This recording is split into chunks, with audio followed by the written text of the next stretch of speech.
Tonight being the last meditation of the month for Thursdays, you should still meditate many times between now and the end of the month. You have several hours left in this day, because today is the last day of the month. In any case, it's probably your last meditation this month. So we always do a long meditation at the end, and our long meditation is not that long, but we'll talk for about 10, 15, and then we'll meditate for the rest of the class. I thought about a couple of ideas for tonight, but the one that stuck with me is the internal challenge of the week, something related to that. So the challenge is to abstain from something that you think you do too much of. And when you are abstaining, this reminds me of Lent growing up as a young Catholic boy. It was the time of year where we had to give something up, and we are not eating any chocolate for the Lenten season until Easter, and then you can just go to town and eat as much chocolate as you want. And it always seemed like a chore. It's like I'm giving up this thing that I really want to do or to eat, and then when it's finally over, it's like, oh, we can celebrate now. It's great. And they have isn't this what Fat Tuesday is? Or isn't this what Mardi Gras is? It's like the end of Lent is throw this huge party, do all this stuff that you couldn't do during Lent. This is not really the feel that I'm hoping to get, or really looking for you guys to get out of this idea of abstaining from something that you do too much of. Of course, it's going to be kind of hard to escape that, but really abstaining is a very, strict Catholic sounding word, but this is freedom. This is freedom from desire, freedom from these habits that we have created, whether we wanted to or not, freedom from the shackles of, what we just have a tendency to kind of fall into naturally. So there are lots of things that you can probably point to that are not necessarily, I'm not talking about like, I got to stop shooting heroin this week. Maybe for some people listening to this talk, that's it. But I think for most of you, it's more like, I got to stop. A student in Tai Chi today said that she is abstaining from arguing with her husband this week. And she doesn't seem like an overtly argumentative person, and that's probably why she's aware of the arguing. She's like, I'm abstaining from that this week, and it could be something like that.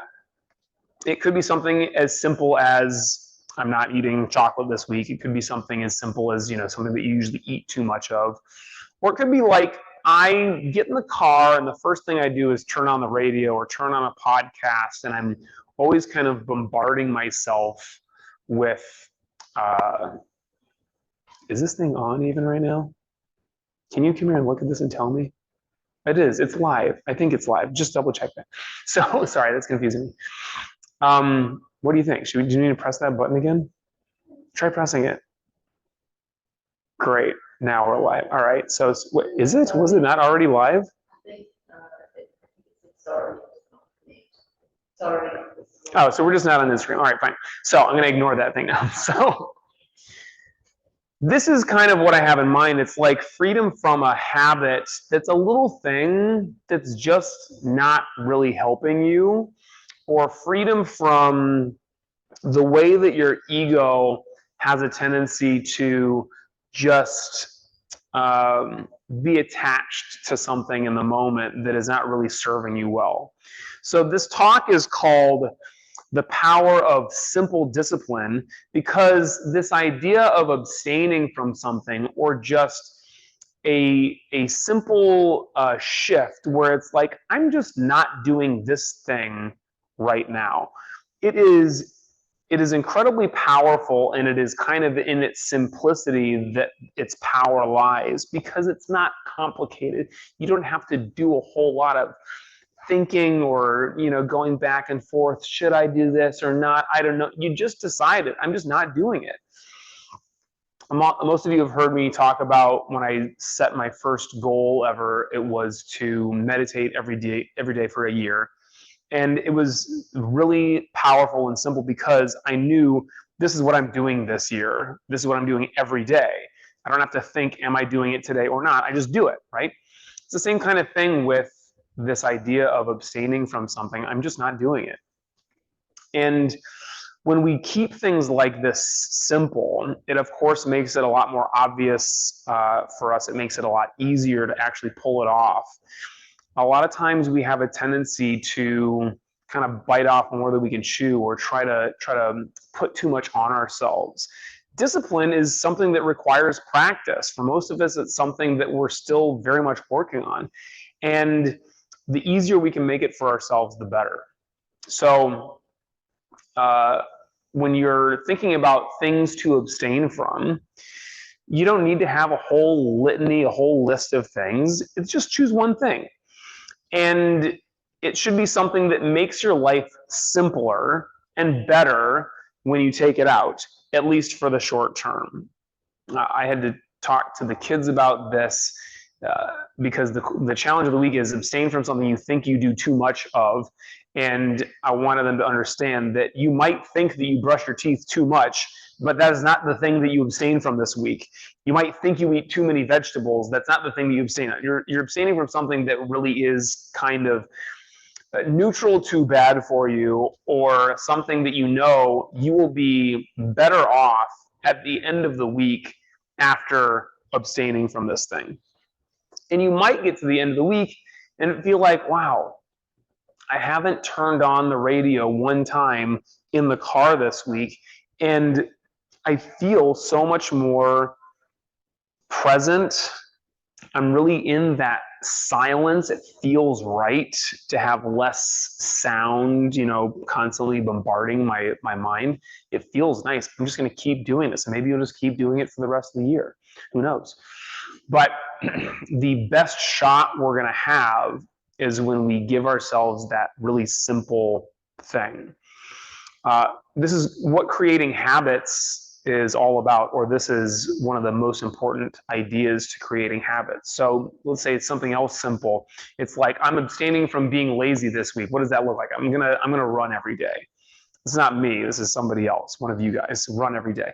And how do I do that? Well, of course, I know that I have to actually do the running, but there are steps that you can do to help that, where it's like you put your shoes next to your bed. So when you get out of bed, you like step into your shoes and it's done. This is one of the simple tricks that you can use. For me, drinking more water, one of the things that I really decided a couple of years ago that I needed to work on was drinking more water. And so to keep it simple, there's just water everywhere in my house and in the dojo, constantly ready to drink. I don't even have to unscrew the cap to my water bottle. It's just there, ready to go. There are glasses filled with water in every room in my house. And it's because it makes it easier to do the thing than to not do the thing, right? We want meditation to be like this for ourselves. So we create the habit, and you have your cushion, your bench, whatever, the place that you sit is like right there in your face, either first thing when you wake up, last thing before you go to bed, or both, or at some point during the day where it's there.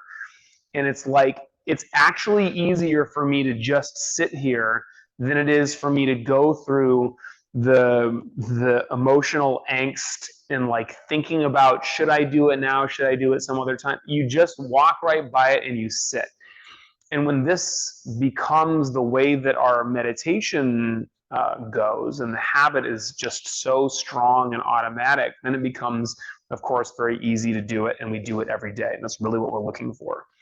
So you might use meditation as an opportunity to practice this, like I did when I made my first goal. You might use something else that's even easier for you than meditation, whatever that is, and bringing it back to this idea of abstaining from something. This is kind of what meditation is on some level, is like abstaining from the ego. This is kind of what our practice is, our physical practice and our internal practice.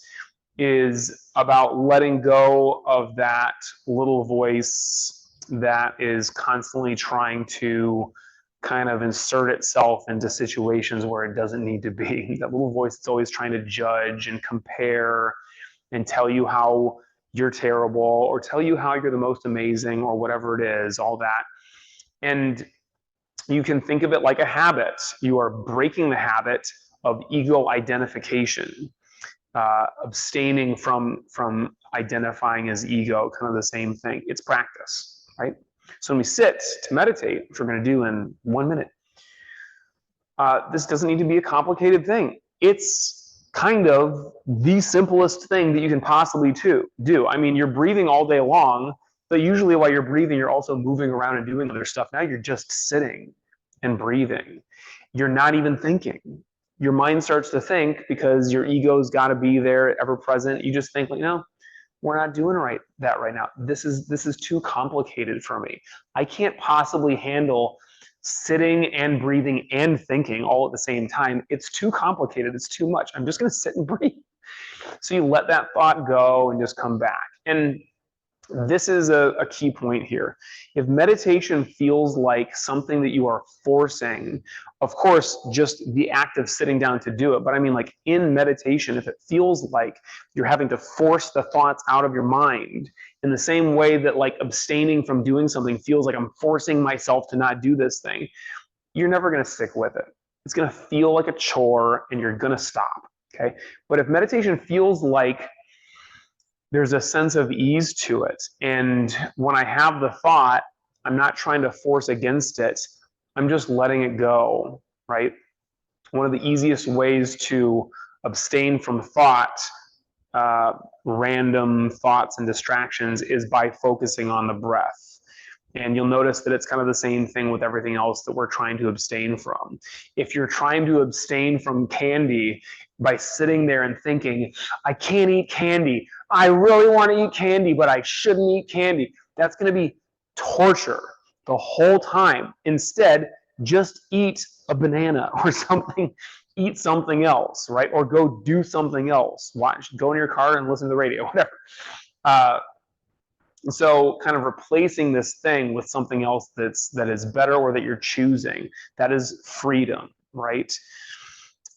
So rather than abstaining, feeling like a chore, feeling like I'm kind of imprisoned by this, it should feel like the ultimate freedom and that super simple discipline of just choosing what you're doing, choosing what you're not doing, being able to be totally present and letting go of everything else. Sit comfortably.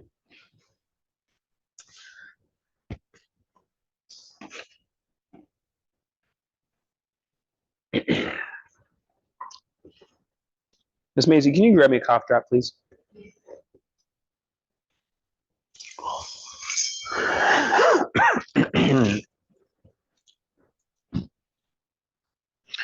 So remember to keep your knees even with or below your hips, shoulders back, chin parallel to the ground.